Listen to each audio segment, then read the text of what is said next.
India news का digital platform, आपके साथ मैं रचना बंसल। आपको याद होगा बिहार के शिक्षा मंत्री ने रामायण को लेकर विवादित बयान दिया था और ये विवाद वहां से शुरू हुआ तो थमा नहीं, फिर देश के अलग अलग हिस्सों में इसका असर देखने को मिला, जिसमें उनकी बात को सहमति देते हुए कुछ बयान सामने आए तो बहुत ज़्यादा इसके विरोध में सामने आए, क्योंकि रामायण से लोगों की धार्मिक भावनाएं जुड़ी हुई हैं। ऐसे में रामायण को लेकर अगर कोई आपत्ति दर्ज करे या फिर उस पर कोई सवाल खड़े करे तो बहुत लोगों ने विरोध दर्ज कराया। फिर स्वामी प्रसाद मौर्य और बाकी कई लीडर्स भी ऐसे सामने आ गए जो उसी अंदाज में रामायण को लेकर उनकी कुछ पंक्तियों को, कुछ अंश को लेकर सवाल उठाने लगे।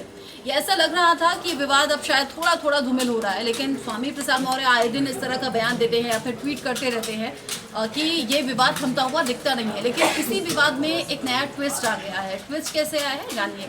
बिहार के पूर्व मुख्यमंत्री हैं जीतन राम मांझी, और जीतन राम मांझी के जरिए कहा गया है कि राम से ज्यादा कर्मठ और काबिल रावण थे। एक बार फिर से आप सुनिएगा। प्रभु श्री राम को लेकर लोगों की बड़ी आस्थाएं गहरी हैं और जुड़ी हुई हैं, इसमें कोई दो राय नहीं है। करोड़ों लोग आपको ऐसे मिल जाएंगे जो प्रभु श्री राम के भक्त हैं और उनके खिलाफ कुछ सुन नहीं सकते। और रावण की इमेज देश में, दुनिया में कैसी है ये आप जानते हैं।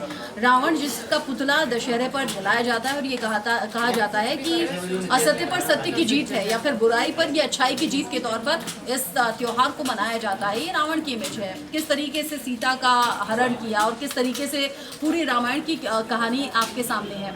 ऐसे में रामायण को राम से ज्यादा श्रेष्ठ बताकर जीतन राम मांझी ने एक बार फिर से बड़ी भूल कर दी है। ये बयान सामने आया है तो रिएक्शंस भी बहुत तेजी से सामने आ रहे हैं, खासतौर से बीजेपी से रिएक्शंस सामने आ रहे हैं। जीतन राम मांझी के इस बयान के बाद विवाद बढ़ना तय समझिए।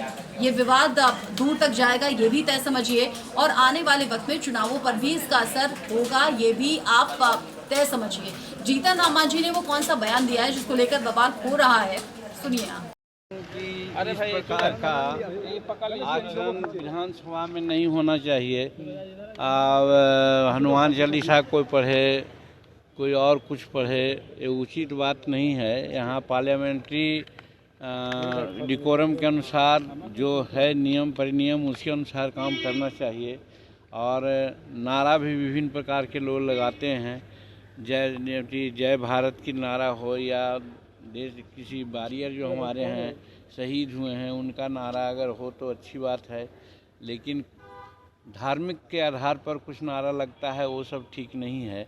और ये परंपरा आगे अगर बढ़ेगी तो डेमोक्रेसी के लिए उचित नहीं है। तो हनुमान चालीसा में क्या आपत्ति? उनका कहना है कि रावण की लंका थी उसको हनुमान जी ने जलाया था, संकट आया था, अभी संकट है तो हम लोग सदन के अंदर हनुमान चालीसा पढ़ रहे हैं। जैसे इसमें तो विभेद है। कौन कहता है कि रावण राक्षस था? हम तो कहते हैं रावण विद्वान था, सचमुच में कर्मठ था, और उस पर एक तरह से अन्याय किया गया है। और अन्याय करने के बाद आज ये लोग इस तरह की बात करते हैं। राम की बात हम कहते हैं या रावण की बात कहते हैं तो सबको हम काल्पनिक मानते हैं। तो अपना कल्पना के आधार पर जो बात वो मान के कहते हैं तो वो तो उचित नहीं है। गरीब की बात करना चाहिए, गरीबी मिटाओ की बात करनी चाहिए। राम को काल्पनिक मानते हैं लेकिन रावण को सही मानते हैं आप? नहीं ना, हम कहते हैं कहानी की बात जो हम कह रहे हैं कि अगर कहानी की बात कहा जाए तो राम से ज़्यादा कर्मठ रावण था, लेकिन उस सब को हम लोग नहीं मानते हैं। वो कहानी सब काल्पनिक है।